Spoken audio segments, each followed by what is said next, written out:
This one, you can't see that one. There's something in the back there. So we're going to settle into a series, and I'm going to look at the book of Mark, which is cool, and I'll explain that to you a little bit later on. But there's a reason why preachers like to do things in a series, and I'll give a little insight into that. And the reason is it makes it really easy, because I don't have to think about what I'm going to do next. It's whatever comes next. But it's hard, because I cannot skip the hard parts. And there are some things that are hard. Like I didn't come to bring peace, I came to bring a sword, and such things. And you get, for example, the book of Revelation, what's going on there. And so I'm not afraid of a series. I want, as I said, I don't have to think, but I don't want to ignore the difficult parts either. There are times when preachers show up and they just bring something. You wonder, did they just bring that to me? Or where did they come up with that idea? Why now? Why today? When there is a series, the onus is on the book. It's on the Bible to decide what will come next. And we will always be amazed at how timely that book can be. It will say just what it needs to say, when it needs to say it, at that point in your life when we get there. So we're going to do the book of Mark. And then for introduction purposes, I want to talk about Jesus as my coach, my mentor, and my consultant. The goal over the next 16 chapters will be to bring Jesus up off of the page. Like the storybooks where it's not flat anymore, kind of stands up. I want you to be able to know who he is, know how he lived, know what he thought, experience what he experienced, get a peek into his emotions. There's a time, or there are a lot of times when we wonder, is Jesus being human now, or is he being God now? How did he do that? How did he balance that? There are indeed some times when Jesus is very, very human, yet he never sinned. And so if we can learn to be like him, I think those are the days, that will be the time when we become a real coach, a real mentor. Nothing will beat being like Jesus. Vince Lombardi, I wonder how many, I know everybody over 50 knows who Vince Lombardi is. I'm wondering how many people under 50 know who he is. Does anybody have no clue who Vince Lombardi is? That's good. I love you. He said, I don't know. You guys, Lombardi.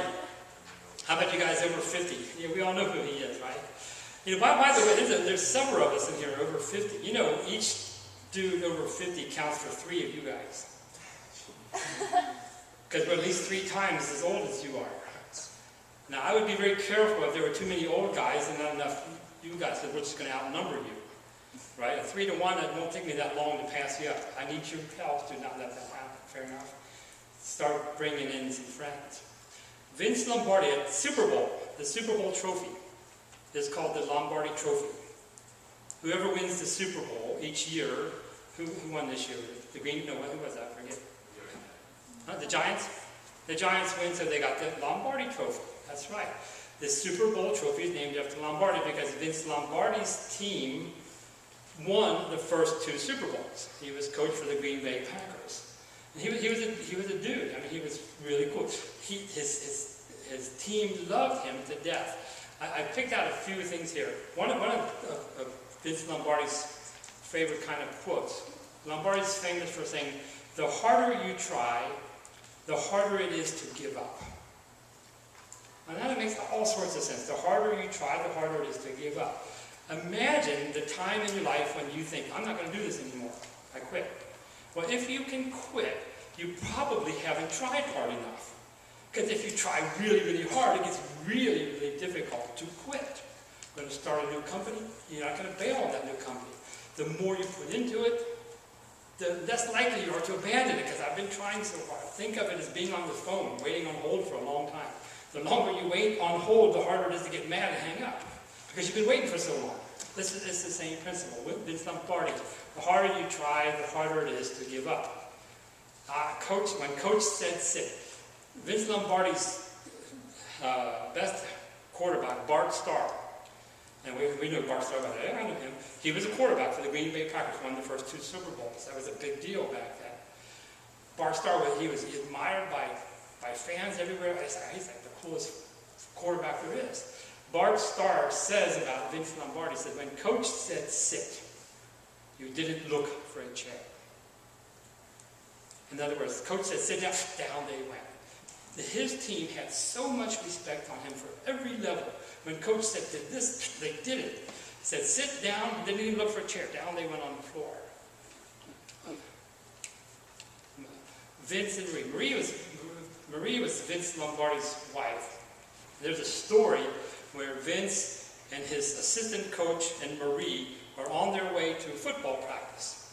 Marie, the wife, is driving, the coach is in the middle, and Vince is on the right side. That was back when they had like sofa-style seats in the front seat. You could sit 3 people across in the front. They didn't worry about seat belts. And we're still alive, imagine that. And so 3 of them sitting across the way. You got Marie, assistant coach, and Vince. They're on their way to football practice, and Vince Lombardi begins to think about practice. He begins to focus. He becomes so intent on where he's headed and what he's going to do with his team that day. He arrives at the field, he turns, kisses his coach goodbye, and leaves. And never knew the difference. Exactly, imagine it. And he's playing football. But we get a picture of how much this coach focused on how he could deliver for his team. Isn't that interesting? Vince Lombardi said there are 3 things that are most important. God, your family, and the Green Bay Packers. In that order. You see, when the coach is a coach, he knows what's most important. And for Vince Lombardi, it was God. It was number 1 on his list. How many coaches are there? Well, there are some like 3,000 universities in America. How many teams are there at the coach at Stanford? Had 300 teams. I don't know. How many teams are there at a typical university? I picked the low number, 10. There's some 40,000 high schools in the America times how many teams are there. There are 2,800 swim clubs. I picked that out because my son's a swimmer. And then we get Little League Baseball, Little League Football, gymnastics club, whatever. How many coaches are there? Well, you multiply that out and you come up with a lot. There are a lot of people who claim to be a coach. I can tell you how to do this. But then there's another kind of coach. There's what's called a life coach. Life coaches, these are people, and this is very, very popular. And this is why I stumbled upon this. Here in the valley, there are so many people who want to tell you how to live your life. There are 47,500 people in America who will tell you how to live your life. Isn't that interesting? These people make about $50,000 a year. Now, that's not a whole lot of money. They make $50,000 a year on average, but they only work 4 to 5 hours a week. Well, isn't that interesting? Imagine I could work 5 hours and make $50K in a year. Work 4 or 5 hours and make $1,000. These are people who say, I can tell you how to live your life 4 or 5 hours a week. Coaches are people who help those who have something at stake. Tell me, do we as Christians have something at stake? Do our non-Christian friends have something at stake? Oh, I forgot on the last slide. Do you know that there are more life coaches, people who claim that they can tell you how to live your life. There are more life coaches in the Bay Area than there are preachers. Something wrong with that picture. There are more people here in the valley who will tell others how to live their life, how to solve these gaps in knowledge, these skills, confidence, than there are preachers. And do you think preachers don't have something to deliver? There's coaches help people who have a gap in knowledge. I don't know this, I need to know that. I can't do this, I want to learn how to do that. I don't feel like I can do this, I want to have enough confidence to do that. I don't have the resources, money, whatever, and I need to fill that void. Coaches say they can tell you how to do that. People say, I can't quite figure out what it is I want to do. I can't articulate my purpose in life. I can't decide where I want to go to school. I don't know what I want to study. I need some help to define that. You got choices to be made. How many of you wonder, I wonder what God's will is for my life? Yeah, I've heard that. Mark will answer that question. He will tell you. Jesus will tell you how to decide what is God's will. Got your work in your life out of balance. Too much work. Anybody here work too hard? Nah. Chang used to work too hard, not anymore, right? Anybody work too hard? You work your lives out of balance. Come on. Don't know how to use their gifts. I can do this, but what do I do with that? I can speak 6 languages. How come I'm here? Coaches help them. Why people want coaches? This is so pertinent to the battle. Work's changing. Everything's changing in the work. Lost their job, found their job, changed their job, lost their job again. They feel inadequate. Boss wants me to do this, but I've only been trained to do that. Something's missing here. There's a gap in what I'm able to do and what's required of me.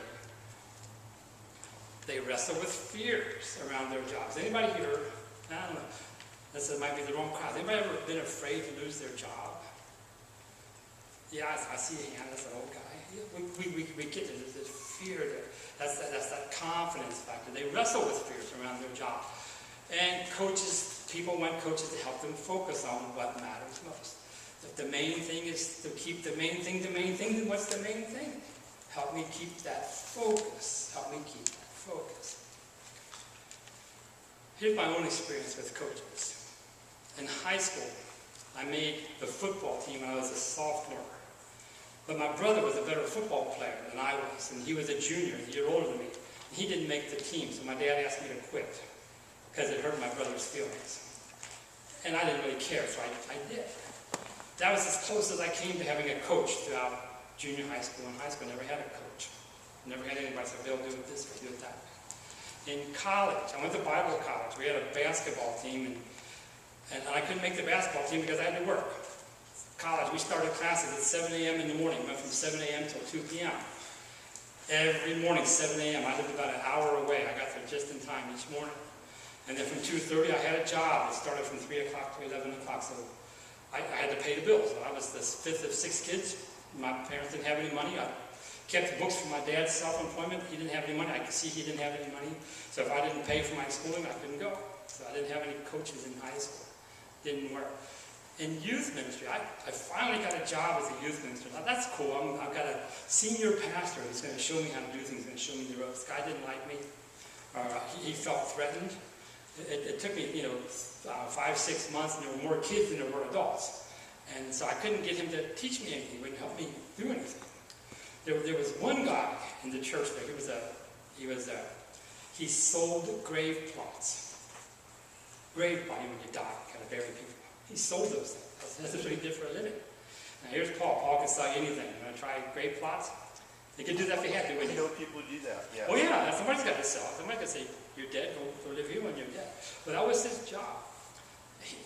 He took me calling one night. That's when you knocked on doors and just at random. He took me out calling one night during the All-Star game. All-Star, baseball, I don't want to do that. I want to go watch the baseball game. I don't want to sell grape plots. While I was selling Jesus, which is almost the same thing. Let me tell you what's going to happen to you after you're dead. So I'm trying to, I don't want to do it for Pete's sake. I want to go home and watch the baseball game, but he's out there making me tell people about the church. I said, well, how do you do that? How do you do that? He said, well, you just have to convince people that what you're doing right now, or telling them right now, is more important than anything else they could be doing at the time. Yes, anytime we talk about Jesus, anytime we talk about being like Jesus, that's more important, it is indeed more important than anything else anybody could be doing at any time. And so I never cared about baseball after that, almost. The Navy, I was in the Navy, and I was the only Christian. You've heard me tell that story. I was the only Christian on the ship. I was the only Christian for the longest time. And so people just didn't want anything to do with me. I don't want to hang out with him. He's going to make me not want to go to the red light district. He's going to make me not want to go get a tattoo. I didn't make not do anything. They just didn't want to hang out with me. Senior officers didn't want to spend time with me because he cramps my style. I crammed their stuff. That wasn't fair. I was just a kid. So Navy, I didn't have anybody. Japan, I went to Japan. I was in almost 20 years. I did something very smart. The very first week I got in Japan, I was there February 26th, 7th or something like that. I got a book of all the veteran missionaries in Japan. There were more than 30 couples who had been in Japan longer than 30 years on average. So 30 couples, that's 30 times 2, that's 60 times 30, that's 1,800 years worth of experience. That's a lot of experience, 1,800 years worth of experience. And I was barely 30 years old. So I wrote a letter to every missionary in Japan saying, will you teach me everything you've learned while I'm here? I want a coach. I need a life coach. I got 0 response. And what in the world, something's wrong with that picture. Here in the U.S., I'm too old now. I don't listen to anybody. I don't care what anybody says anymore. That's not fair. But I'm confident that, confidence is not the right word, but I'm pretty sure that everything I think, are things I think. That makes sense? Everything I think, are things I think that I think. Because I've never had a Paul. I wanted a Paul so bad in all my life, like Timothy. I wanted a Paul so bad all my life. There was Paul. I got a Paul now. Different Paul.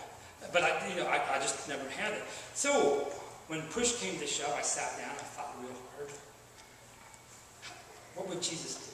Now remember those bracelets? What would Jesus do? Never wore one of them, but I always thought, how would Jesus hand? How would Jesus? And I don't get that right all the time. I don't get it right most of the time, but I get it right some of the time. In my mind, as an individual, as a coach, what would Jesus do? I ask parents, I talk to moms and dads all the time, and they're so, they're worried about their job, they're worried about what they're going to do. And they have kids. I said, well, let me ask you this. What would you tell your kids to do? And they know the answer immediately.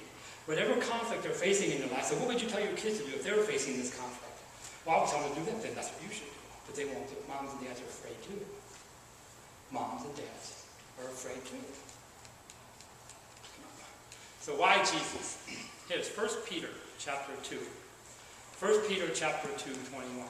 To this you were called, because Christ suffered for you, leaving you an example that you should follow in his steps. Peter, this is the Apostle Peter. Remember Jesus, for those who are not quite familiar with the Bible, Jesus had 12 close friends, the apostles. And out of those 12, there were 3 that were really close, Peter, James, and John. Well, this is the book that Peter wrote. Wrote it way at the end of his life, like 65, 66 A.D. And it wasn't long after he wrote this book that he died. He was crucified upside down. And they killed him. And so imagine Peter being Jesus' best friend. And who knows you better than who knows you better than your best friend? Knows all the good and the bad and the ugly. They know that. Your best friend does. Well, Peter says about his best friend, Christ suffered. And this is an interesting word. Suffered is a feeling word. Christ was able to empathize. He could feel everything that we feel is what that means. All the good and the bad, and especially the difficult. All those words are wrapped up in suffered. Jesus could totally identify with everything that we go through, especially the hard stuff. I skipped the word called. To this you were called. The word for called in the Greek is ekklesio, means to call out. It is the word for church. It's a derivative of the word for church. You are the church. Christ suffered for you guys. That's us guys. He suffered for us guys. He identified and endured every single thing that we possibly could go through. And he left us an example. This is a funny word. It's called hippogrammus. Hippo. It's like hippo. Like the hippo, the little big fat animal. Hippogrammus is to write. Hippogrammus is an interesting word in that it's like a sheet of paper where you got A, B, C's in dotted lines, right? Remember we were in grade school? You just have to trace over the top of that so you learn how to do it right. That's what that word is. He left us an example. Jesus is the character. He's the dotted line for us to use our life to write over the top of that. Well, isn't that interesting? He set himself up as to be like me. Can you say that with confidence every single time? Be like me. You'll be like Mike, Mike Jordan. Be like me. Jesus said, be like me. I am the example. Write your life on top of my life, he says. That you should follow. Follow is to hold hands with and to live a life together. Is what follow means, in his steps. So I'll walk here, you put your foot there. I walk here, you put your foot there. Why Jesus? Because Jesus set himself up as an example. Do it like this. And not only did he establish himself as an example, he did exactly what he expects us to do. Well, isn't that interesting? Yeah, we know the old saying, don't do as I say, or don't do as I say, not as I do. Parents used to say that. Do as I say, not as I do. It doesn't fly. Do as I do. Watch me. Be like me. Do it like I did it.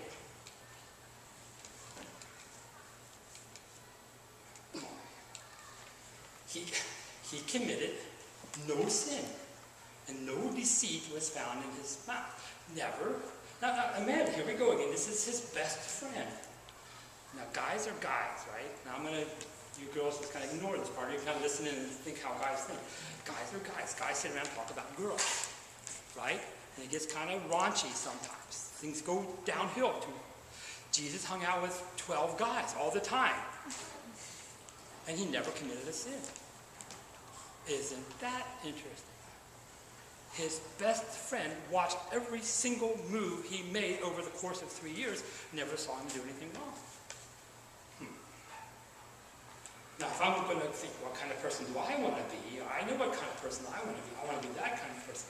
No deceit was found. He never lied, never told anything wrong. You couldn't catch him in his words.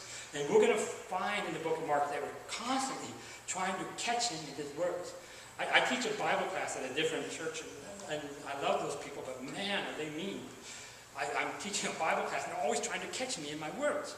So, whoa, where's the encouragement? Where's the love? Where's the support here? They're always trying to catch him in his words, but they couldn't. We have a word for that here in the valley. It's called WYSIWYG. Anybody know what WYSIWYG is? WYSIWYG, you heard this before? It's on your computer screen. What you see is what you get.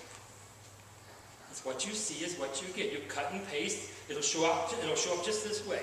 It's called WYSIWYG. Jesus is a what you see is what you get kind of a person. He is what he is. It is what it is. There it is. There's nothing fake there. There's nothing phony. There's nothing hidden there. Jesus is a what you see is what you get kind of person. When they hurled their insults at him, he didn't retaliate. Well, look at that. The last time somebody yelled at me, I yelled back. Yeah, that's not the right way, is it? He didn't retaliate. When he suffered, when he was going through the same trials that we eventually will face, he didn't make any threats. When people gave him a hard time, he didn't hard time back at him. Instead, he entrusted himself. Jesus was capable of seeing the big picture.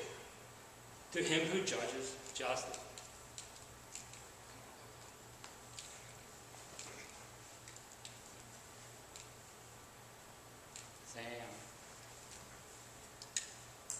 Who said this? When men speak evil of you, live so nobody will believe it.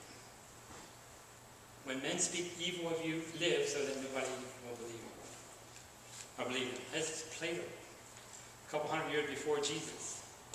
Plato. People are going to say bad things about you. Just live your life so that nobody will believe it. I'm teaching a class down the street here. At a university. One of the students went to the department chair and said, Belew, Mr. Belew said blah, blah, blah. And she used some word, Mr. Belew used this word and that word, and the department chair, well, that can't be true because Belew doesn't talk like that. He wouldn't use that word. So when you men speak evil of you, live so nobody, that would be Jesus. This is a poem, and it's kind of wordy, but it's worth reading. It says, more than 1900 years ago, there was a man born contrary to the laws of life. This man lived in poverty, was reared in obscurity. He did not travel extensively. Only once did he cross the boundary of the country in which he lived. That was during his childhood.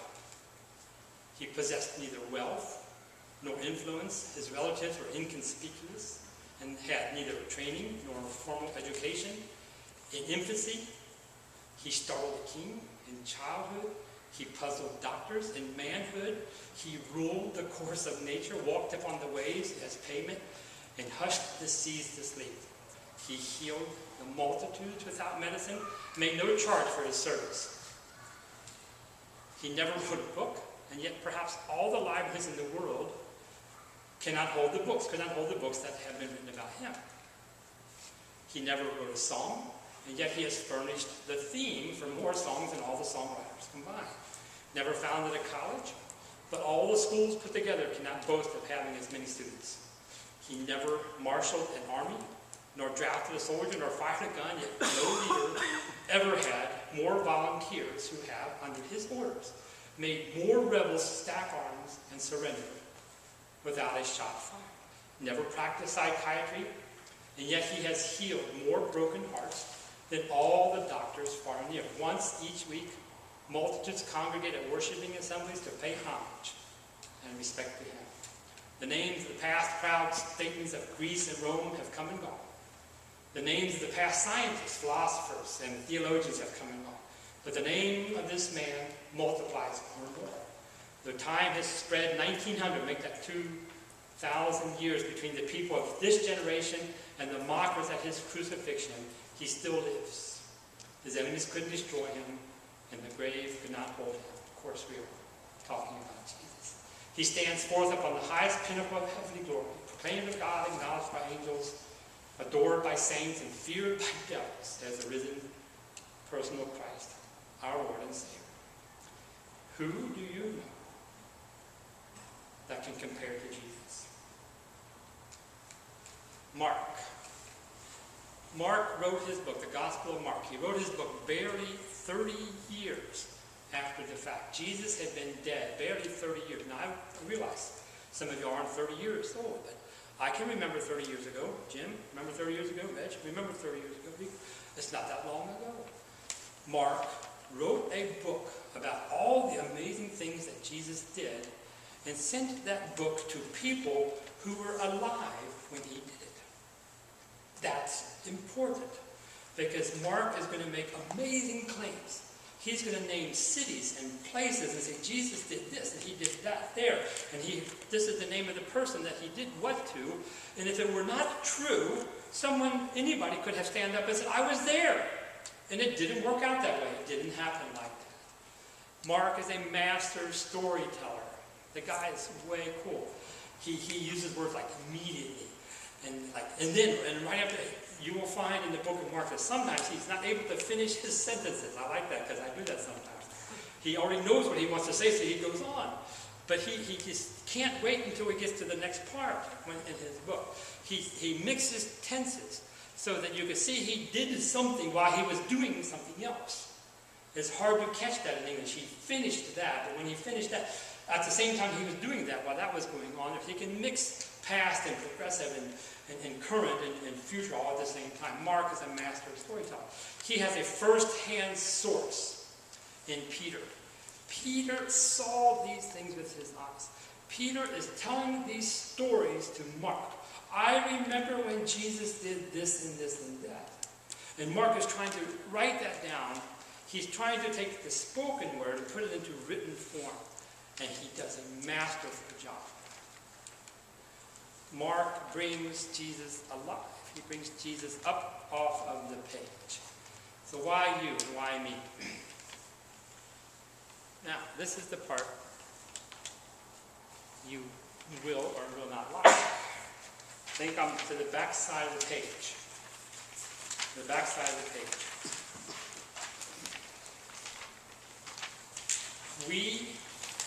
Why is this series? Why is this Jesus is my life coach? Why is this important? One is because we resolve to be like Jesus. I want you to write the word yes. If you want to. It's your call. Yes. On the back side. I resolve to be like Jesus. If you do indeed resolve to be like him.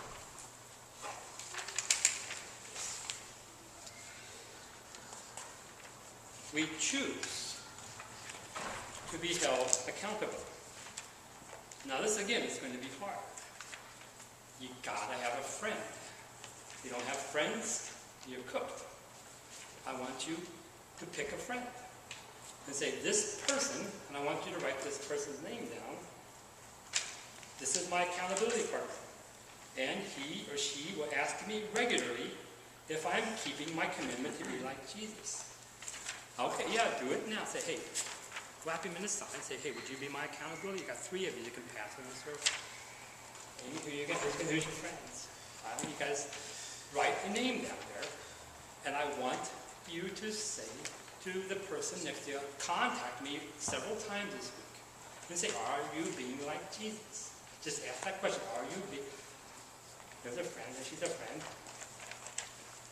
No, don't just pretend like you're going to do it. I want you to write it down now. It will make a difference. If you don't have an accountability partner, you won't do it. Because nobody's going to say, are you doing it? Nobody's going to call you up and remind you. Nobody's going to ask you. We participate. Yes. Yes. I want you to write the word yes. You can count on me to pray to keep my determination to be like Jesus a matter of daily prayer. And yes, I will pray for others. I missed the word. Pray for others at core fellowship that are doing the same. We participate. We ask for help. We will pray. If you don't have an accountability partner, I will be your accountability partner. Call me up and say, Bill, are you being like Jesus? And I will be embarrassed. Because sometimes I am not. And I wish people would remind me to do that. Call me up and say, Bill, are you doing it or not? Mark, this is the last. I want to give you an example of what Mark has to say.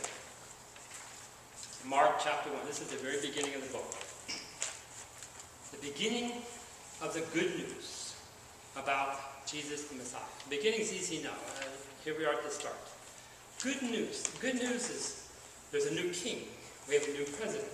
Sometimes that's not good news. We have a new baby. I arrived safely. I got better. They were sick. Everything's okay again. That's good news. Good news is anything that is pleasurable.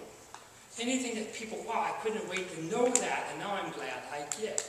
This is the beginning of the good news about Jesus, the Messiah. Everything that we can know about Jesus is good. Now, I don't believe in Jesus. That's okay. I'm not a follower of Jesus. That's okay too. But everything you can possibly know about the man is going to be good. It is. He's the Son of God, as it is written in Isaiah the prophet. You know how many times the knuckleheads who follow Nostradamus get excited every time Nostradamus gets something right? And he does get things right. He gets like 12% of the time. 12% of his prophecies came true. And they just, oh, look at that. Well, here's an example of somebody said, I'm going to do this, and it came true. Wow, look at that. Here's an example. Isaiah the prophet, 700 years before it happened, he said there's somebody going to show up and do something, and he's going to announce Jesus. It says, Isaiah says, I will send my messenger. A messenger is an apostle, an apostella, is someone who will speak in my behalf, who will make announcements. I'm going to send my messenger ahead of you, who will prepare your way. It's going to prepare your way. And this next section is what I think is really cool. A voice of one calling in the wilderness. A voice is easy enough to understand. There's this, out of my mouth comes noise. Calling is an emotional word. It's a groan and a cry. There are different ways to call. You say, hey you, hey, and you've got different motivations from when you cry out. And then there's that last one. There's a deep, deep emotional feeling that comes from the very pit of your stomach, and you can't help it. Let it shout out, hey, calling out. This is God calling from the deepest emotion. Imagine that. God has emotions. And he's crying out in his loud, with his loud voice. Now, the person who's doing the speaking actually is John the Baptist in this case, John the Baptist. But what we have here is an example of God shouting, and we are his mouthpiece. Isn't that interesting? What does God sound like when he doesn't have a mouthpiece? We know the answer. We know the answer to that. What does God sound like when he doesn't have a mouthpiece? God spoke several times in the book of Mark, right? And what did they hear? They heard thunder. It just sounds like roaring. War. In other words, we can't articulate, we can't understand. It's just noise. But when God has a mouthpiece and he speaks from his heart with emotion, it comes out like this. God, this is Jesus speaking to us with all his emotion in such a way that we can understand. I don't know how many people I've run into who say, I can't understand the Bible. Well, that's nonsense. That's complete nonsense. If we cannot understand the Bible, then God failed to give us a book that could be understood. And God has not failed. Mark Twain said, it's not the parts in the Bible that I do not understand that bother me. It's the parts that I do understand. We get that. The Bible is completely understandable. Jesus speaks to us. We have a mouthpiece and it's articulated. We understand. The voice of one calling in the wilderness, prepare the way for the Lord. Make straight paths for him. Prepare the way of the Lord. Make straight paths.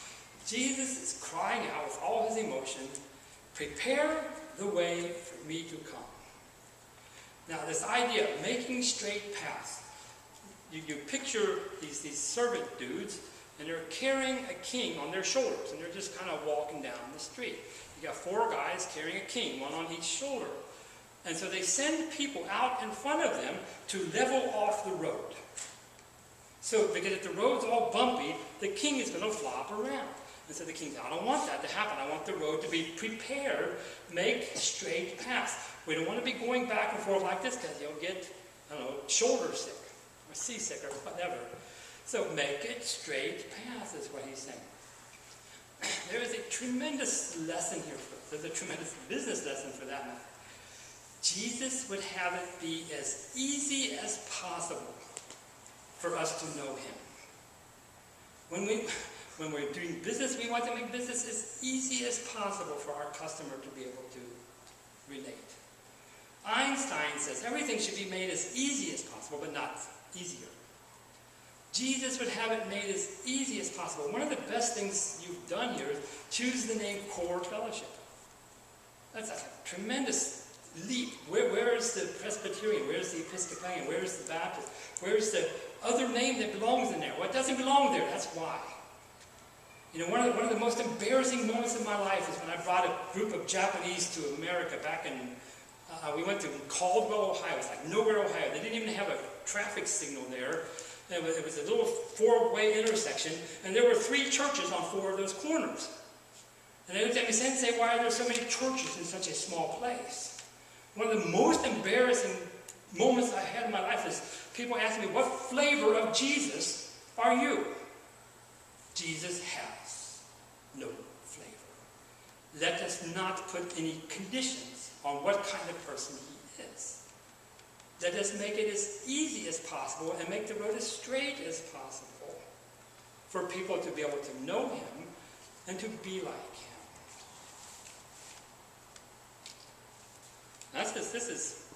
This is the last slide, I believe. Jeremiah, chapter 37. Jeremiah was a prophet in the Old Testament. He lived about 600 years, from 620 to 5. He lived about 600 years before Jesus came around. And he had a miserable job. Jeremiah's job was just a miserable job. He had to tell people they were going to hell. And he had to say that every day. And he just thought of more creative ways to tell people they're going to go to hell. And he just preached that day. He did it for 40 years. Oh my goodness, how miserable a job could that be? He didn't have any friends. They threw him in a mud pit. They buried him up to his waist. They wrapped him up in a girdle, an old woman's girdle, and make him walk down the street naked. That's the only thing he had to cover him up. All the while he's preaching, you're all going to hell. What a miserable life the man had. King Zedekiah in chapter 37 takes Jeremiah, throws him into a hole. And then Zedekiah is running into trouble. He don't know what's going to happen. And so he's looking for a life coach. He's at this critical moment in his life that he doesn't know what to do. And so he calls down to the pit. So would you please bring Jeremiah up? He comes up all muddy and dirty. He looks at Jeremiah and says, Jeremiah, is there a word from God? Because he knew that Jeremiah would deliver a word from God. Jeremiah says, there is. And he goes on to preach to the king Zedekiah. And so where I'm going here is, now, you see, suppose lightning struck. And there went Bill. He just fried him right there. He's dead on the thing, and the carpet is all over with the shit. What if God were to come here now? Say, excuse me, Bill. It's my turn. I have something to say. What if God were to show up here this morning? What would he say? He would say, be like Jesus. There's a word from God this morning. He says, be like Jesus. In the coming weeks, we're going to bring Jesus to life. Show you just what he is, what he does, how he acted, how he reacted, how he planned, how he didn't plan. All those things that make him a human being who is still perfect. Let's have a prayer. Lord, we love you very much.